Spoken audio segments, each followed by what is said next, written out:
샬롬 반갑습니다. 한 주간 잘 지내셨죠? 오늘은 성경으로 보는 리더십 제6강 예수님의 리더십에 대해서 우리가 함께 공부해 보고자 합니다. 부제는요, 리더십 예수님이 원형이시다입니다. 리더는요, 좀 자극적으로 말씀드릴게요. 걸레가 되어야 합니다. 걸레가 하는 역할이 무엇이죠? 주인에게 그냥 쓰임 받는 거예요. 이것을 닦고 저것을 닦고 하면서 자신이 찢어지고 닳아지는지도 상관없이 그냥 자신의 몸을 희생하는 것입니다. 다시 말하면 리더는요, 걸레가 되어야 한다고 말씀드렸어요. 그것은 무엇이냐면 우리의 주인 되시는 하나님께 그냥 그렇게 쓰임 받으면 된다라는 거예요. 내 몸이 닳아지든 내 몸이 없어지든 상관없이 말입니다. 예수님이 그렇게 하셨잖아요. 그래서 리더는요, 또 소금의 역할을 감당해야 합니다. 소금이 하는 역할이 무엇이죠? 바다에서는요, 소금이 바다를 썩지 않게 합니다. 그리고 우리가 음식을 만들 때 소금으로 간을 맞추잖아요. 근데 소금이 만약에 그 물에서 녹지 않고 자신을 희생하지 않는다면 소금의 역할을 할 수가 있을까요? 그렇지 않다라는 거죠. 소금이 물에 들어가서 녹지 않는다면 그냥 돌멩이에 불과합니다. 그러면 소금의 역할이라고 할 수가 없는 것이죠. 성경 말씀 요한복음 12장 24절 말씀을 보면 이렇게 기록되어 있습니다. 한 알의 밀이 땅에 떨어져 죽지 아니하면 한 알 그대로 있고 죽으면 많은 열매를 맺느니라. 예수님께서 우리 대신해서 십자가에 지셔서 죽으심으로 말미암아 수많은 열매가 맺혔잖아요. 리더도 마찬가지라는 것입니다. 리더가 살아서 움직이면요, 리더밖에 남지 않습니다. 그런데 리더가 죽고 희생하면 수많은 열매를 맺게 된다라는 것입니다. 오늘 본격적으로 강의하기 앞서서요, 말씀 한 구절 읽고 시작하겠습니다. 본문은요, 누가복음 14장 7절에서 11절까지의 말씀입니다. 함께 읽겠습니다. 청함을 받은 사람들이 높은 자리 택함을 보시고 그들에게 비유로 말씀하여 이르시되 네가 누구에게나 혼인잔치에 청함을 받았을 때에 높은 자리에 앉지 말라. 그렇지 않으면 너보다 더 높은 사람이 청함을 받은 경우에 너와 그를 청한 자가 와서 너더러 이 사람에게 자리를 내주라 하리니 그때에 네가 부끄러워 끝자리로 가게 되리라. 청함을 받았을 때에 차라리 가서 끝자리에 앉으라. 그러면 너를 청한 자가 와서 너더러 버시어 올라 앉으라 하리니 그때에야 함께 앉은 모든 사람 앞에서 영광이 있으리라. 무릇 자기를 높이는 자는 낮아지고 자기를 낮추는 자는 높아지리라. 아멘. 오늘 본문은요, 예수님께서 제자들에게 겸손해라 라고 말씀하시는, 그렇게 제자들에게 권면하시는 장면이 묘사되어 있습니다. 그래서 질문 나가겠습니다. 첫 번째, 혼인잔치에 청함을 받은 사람들이 갖는 흔한 태도는 무엇입니까? 높은 자리를 선택합니다. 7절 말씀을 보겠습니다. 청함을 받은 사람들이 높은 자리 택함을 보시고 그들에게 비유로 말씀하여 이르시되. 제자들과 예수님께서 혼인잔치에 가셨는데 수많은 사람들이 이제 청함을 받고 혼인잔치 주인에게 청함을 받고 왔습니다. 근데 대부분의 사람들이 오는 대로 다들 높은 자리에 가려고 하는 거예요. 더 좋은 자리에 앉으려고 하는 거예요. 그 모습을 보시고 제자들에게 말씀하시는 거죠. 높은 자리에 가지 말아라 라고 말입니다. 두 번째 질문 나가겠습니다.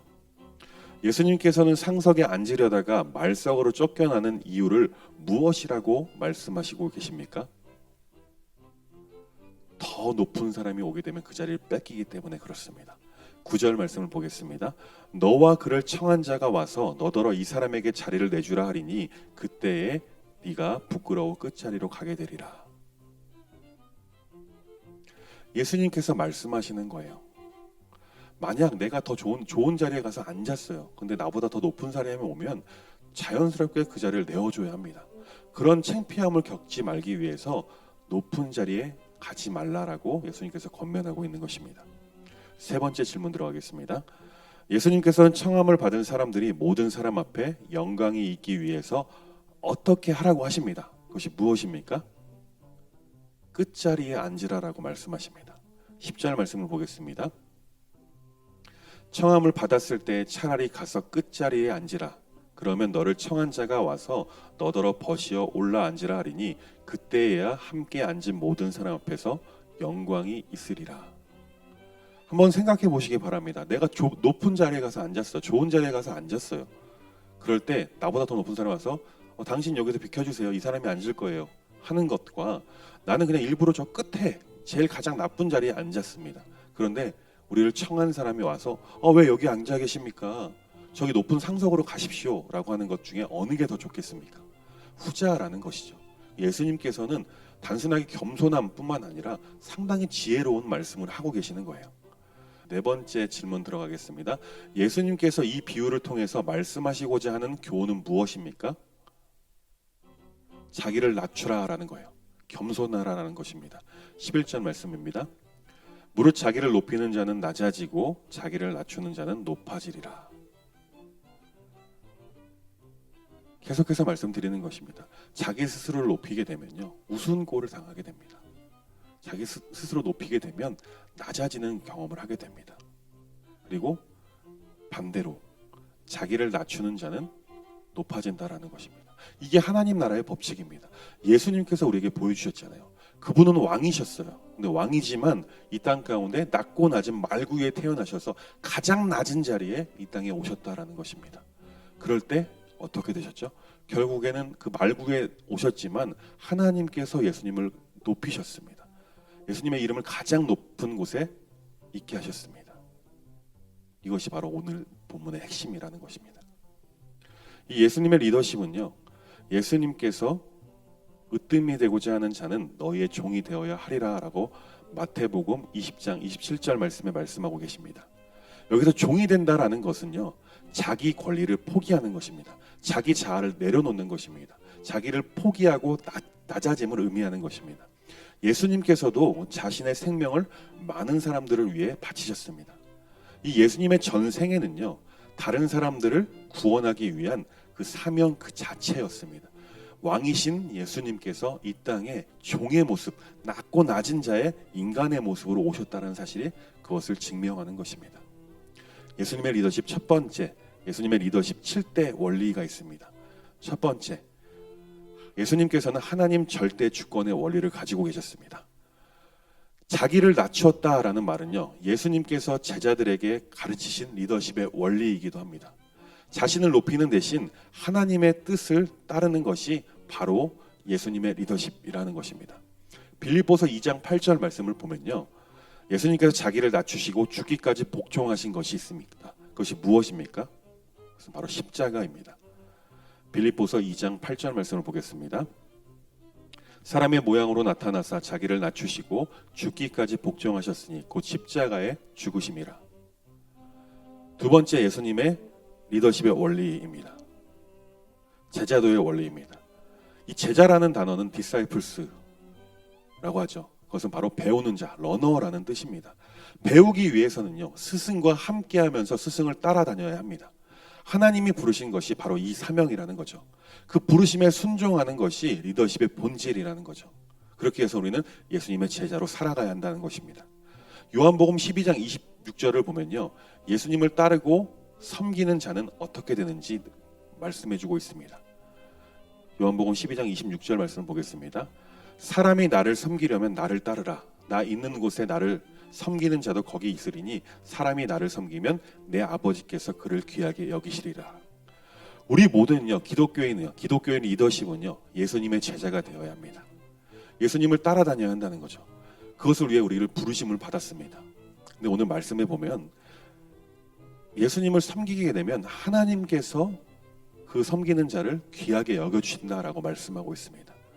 이것이 예수님께서 높임 받으신 것, 예수님께서 십자가에 달려 죽으셨지만 하나님께서 예수님의 이름을 가장 높게 여기신 것처럼 우리가 예수님을 섬기면 하나님께서 우리를 귀하게 여겨주신다라는 것입니다.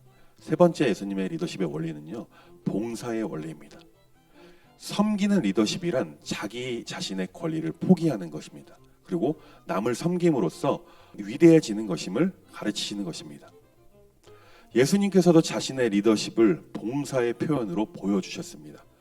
요한복음 13장 5절 말씀에 보면 예수님께서 친히 제자들에게 보이신 리더십의 구체적인 모습이 있습니다. 요한복음 13장 5절 말씀 보겠습니다. 이에 대야에 물을 떠서 제자들의 발을 씻으시고 그 두르신 수건으로 닦기를 시작하여. 예수님께서 제자들의 발을 닦았다라고 표현되어 있습니다. 이것은 무슨 의미냐면 발을 닦아주는 행동은요, 그 당시에 종이 하는 행동이었습니다. 예수님께서는요 제자들의 스승이셨습니다. 근데 스승이신 예수님께서 제자들의 그 가장 더러운 발을 닦아주셨다는 사실은 엄청나게 당시에 파격적인 행동이었어요. 당시의 스승들은요 높임 받는 것을 당연시하게 여겼습니다. 그러나 예수님께서는 스승이시면서 제자들 말고도 다른 사람에게 라삐어라고도 불림을 받으면서도 제자들의 발을 닦아주셨다라는 것입니다. 예수님의 리더십의 원리 네 번째는요 위험 감수의 원리입니다. 리더는요 위험을 감수하는 자입니다. 쉽게 자신의 상황에 안주하지 않고요 새로운 결단을 내리고 개척하는 자가 바로 리더십입니다. 리더는요 믿음을 가지고 다른 사람들을 섬기는 용기가 바로 이 예수님의 리더십의 본질이기도 합니다. 마가복음 1장 38절에는요 예수님께서 사역 중에 안주하시지 않는 모습을 그리고 있습니다. 마가복음 1장 38절 말씀 함께 보겠습니다. 이르시되 우리가 다른 가까운 마을들로 가자. 거기서도 전도하리니 내가 이를 위하여 왔노라 하시고, 예수님께서 한 곳에 머물러서 있지 않으셨어요. 끊임없이 돌아다니시면서 하나님의 그 나라의 복음을, 천국 복음을 선포하고 다니셨습니다. 이것을 왜 이렇게 하셨을까요? 그것은요 바로 하나님께로부터 부여받은 그 사명을 완수하기 위해서 끊임없이 멈추지 않고 움직이셨다라는 것입니다. 예수님의 리더십의 원리 다섯 번째는요 솔선수범의 원리입니다. 예수님께서는요 성경 말씀에 기록한 것처럼 섬기러 이 땅 가운데 오셨습니다. 누구를 섬기러 오셨습니까? 바로 우리 인간들을 섬기러 이 땅 가운데 오셨습니다. 그리고 그 예수님을 따르는 자는요 섬기는 자가 당연히 되어야 합니다. 왜? 우리의 스승이신 예수님께서 섬기러 이 땅 가운데 오셨기 때문에 당연히 예수님의 제자들도 그 모습을 따라서 섬기는 삶을 살아야 한다는 것입니다. 예수님께서는요 이 사실을 말이 아닌 행동으로 철저하게 보여주셨습니다. 요한복음 13장 15절 말씀에 예수님께서 섬김의 본을 보이셨던 이유가 나타납니다. 함께 요한복음 13장 15절 말씀 보겠습니다. 내가 너희에게 행한 것 같이 너희도 행하게 하려 하여 본을 보였노라. 왜 예수님께서 섬김의 본을 보이셨다고 말씀하시고 계십니까? 예수님을 따르는 제자들이 똑같이 하기 위해, 너희도 행하게 하기 위해서, 섬김을 하기 위해서 본을 보이셨다라고 말씀하고 계십니다. 예수님의 리더십의 원리 여섯 번째는요 위임의 원리입니다. 리더는요 사명을 관리해야 합니다. 그런데 책임과 권한을 다른 사람들과 나눔으로써 보다 효과적인 리더십을 발휘하고 행사해야만 합니다. 예수님께서는요 부족하고 연약한 제자들을 교육하고 훈련시키셨습니다. 그리고 결국에는 예수님을 대신할 수 있는 정도의 위대한 사역자로 만드셨습니다. 누가복음 9장 1절 말씀을 보면요 예수님께서 제자들에게 주신 능력들이 나타나고 있습니다. 말씀을 보겠습니다. 누가복음 9장 1절 말씀입니다. 예수께서 12제자를 불러 모으사 모든 귀신을 제어하며 병을 고치는 능력과 권위를 주시고, 예수님께서 제자들에게 주신 권한이 무엇입니까? 귀신을 제어하는 능력, 그리고 병을 고치는 능력과 권위를 주셨다라고 말씀합니다. 그것은 단어로 표현하면 축출 사역을 하게 하셨다라는 거예요. 그리고 치유 사역을 하게 하셨다라는 거예요. 왜 그럴까요? 예수님께서 그 사역을 하셨기 때문에 예수님께서 이 땅 가운데에서 들려 올라가실 때 예수님의 그 사역을 감당할 수 있도록 예수님의 능력을 다 부여해 주셨다는 것입니다. 예수님의 리더십의 원리 일곱 번째는요 팀 계승의 원리입니다. 예수님의 리더십은요 혼자서 그 당대에서만 일하는 것이 아닙니다. 팀을 이루어서 대대로 계승하도록 하는 리더십이 바로 예수님의 리더십이었습니다. 리더의 최고의 열매는 리더를 만들어내는 꿈의 팀, 드림팀을 만드는 것, 형상하는 것이어야 합니다. 마가복음 13장 14절에서 15절 말씀을 보면요 예수님께서 12제자를 세우신 목적을 기록하고 있습니다. 마가복음 3장 14절에서 15절 말씀을 보겠습니다. 또 산에 오르사 자기가 원하는 자들을 부르시니 나아온지라. 이에 12를 세우셨으니 이는 자기와 함께 있게 하시고 또 보내사 전도도 하며 귀신을 내쫓는 권능도 가지게 하려 하심이로라. 아멘. 예수님께서 12를 제자를 세우신 목적이 무엇입니까? 첫 번째는요 예수님과 함께 하기 위해서, 함께 있게 하시려고 부르셨다라고 말씀합니다. 두 번째는 전도하도록 하기 위해서 12를 택하셨다라고 말씀합니다. 세 번째는 축출 사역, 바로 귀신을 내어 쫓는 능력을 행사하게 하기 위해서 예수님께서 12를 택하시고 부르셨다라고 말씀하고 있습니다. 두 번째 예수님의 리더십을 따르는 4가지 단계가 있습니다. 첫 번째는요, 야고보와 요한의 입장이 되어서 그들이 왜 높은 자리를 요구했을까? 우리 스스로에게 한번 질문했으면 좋겠어요. 그러니까 우리가 예수님의 리더십을 따르기 위해서는 스스로 높은 자리를 요구했던 야고보와 요한이 입장이 되어서 왜 내가 높은 자리를 요구했을까? 한번 생각해 보자라는 거예요. 두 번째는요, 지금 내가 하고 있는 일, 그리고 살고 있는 삶이 혹시 야망을 위한 것이 아닌지 검토해 볼 필요가 있습니다. 다시 말하면 내 이름을 내는 일에 열심을 내고 있느냐라고 한번 생각해 보자라는 것입니다. 세 번째는요, 하나님께서 나에게 무엇을 하라고 하셨는지, 내 인생에 대한 하나님의 소명, 나에게 부여하신 그 사명이 무엇인지 살피는 것이 필요하다라는 것입니다. 네 번째는요, 내가 하나님의 사명을 실천하고 있는지 검증하고 점검하고 돌아보아야 합니다. 이 4가지를 우리가 계속해서 끊임없이 생각해 볼 때 우리가 예수님을 따르는 리더십이 무엇인지 깨닫게 된다라는 것입니다. 바라기는요, 예수님의 리더십을 따르는 이 4가지 단계를 날마다 검증하고 점검해 보았으면 좋겠습니다. 우리가 무슨 일을 할 때, 우리가 삶을 살아갈 때 과연 나의 동기가 어떤 것에 있는지, 무엇에 있는지 살펴보자라는 것입니다. 그래서 예수님께서 보여주셨던 그 섬김의 모습을 본을 따라서 섬김의 삶을 살아가는 우리가 되길 간절히 소망합니다. 과제 있습니다. 과제는요, 예수님께서 오늘 본문의 비유를 통해서 겸손의 미덕에 대해 말씀하셨어요. 설명하고 계셨습니다.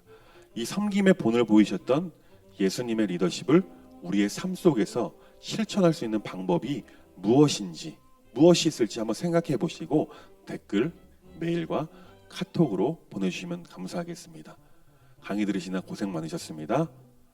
감사합니다.